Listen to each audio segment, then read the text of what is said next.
actually built an interesting project, which is a website that doesn't exist.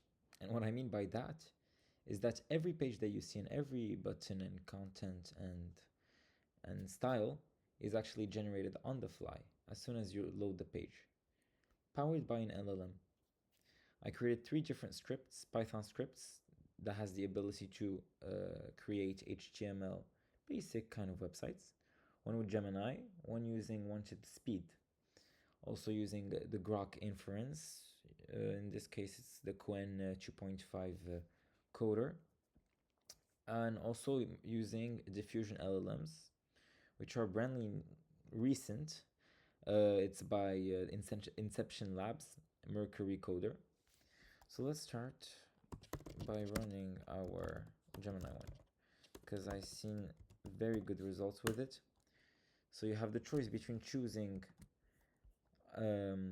Gemini 2.5 Pro or 2.5 Flash. 2.5 Pro gives a better accuracy, in terms of gives a better website rendering compared to the 2.5 Flash, but it's slower. So the one that is loading right now is actually from 2.5 Pro. And the system prompt is very clear. There's nothing to be nothing too fancy. So as you can see, by the way, this is on my GitHub. The link is down below.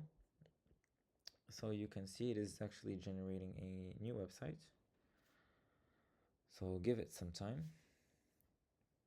So here, this was just made right now. Look, it's not the best kind of website, but let's say if I would like to go to about or products, so I go to products, and then you can also play with it, play with the system prompt, play with the type of model.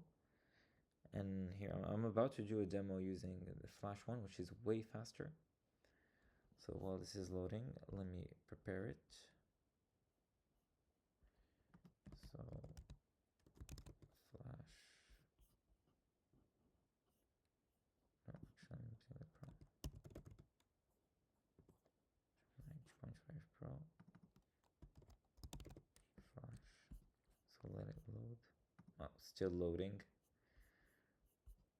Okay. So here, see, it's not bad. It uses Unsplash to show certain images that are not actually generated. It could be, honestly, it could be a new feature. But as you can see for this one, it may have it hallucinated the link that didn't exist. So we can try again with the Flash. So you can see and compare the results. So let's go here and refresh.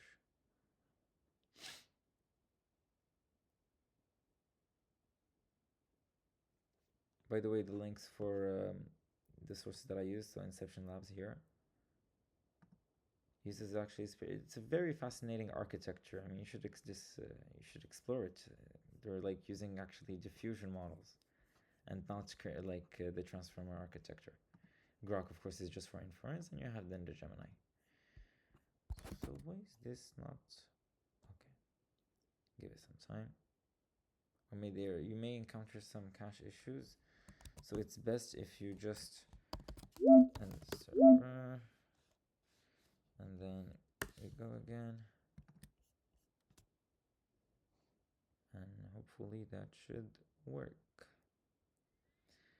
Consider using a model with a greater context length, especially in output, so it can give you more content depending on the kind of complexity you would like. So it's not bad, it's pretty good. So let's say explore.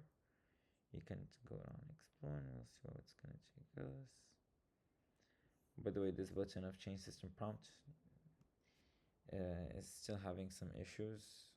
I wanted to add like a feature where you're able to change the system prompt or ask the category or type of website that you want, and it would generate it. But okay, it's a blank page.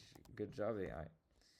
Let me try to refresh. So you see there, even though if it's faster than the 2.5 Pro, it still lacks a lot of details. I think one way of improving it is by changing the system prompt.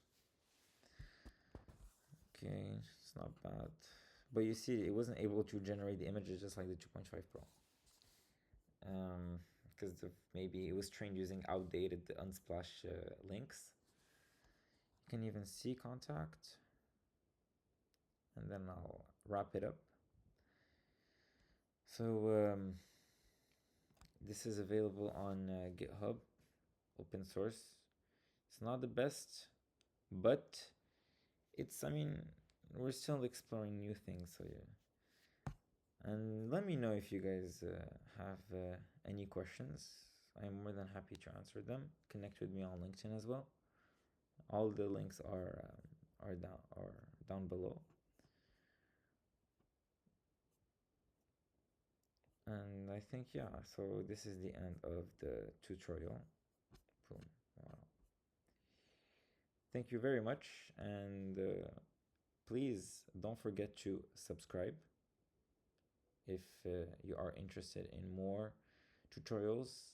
I just started creating these kind of educational content showing how to use AI, build open source projects. So let me know in case you are very interested in my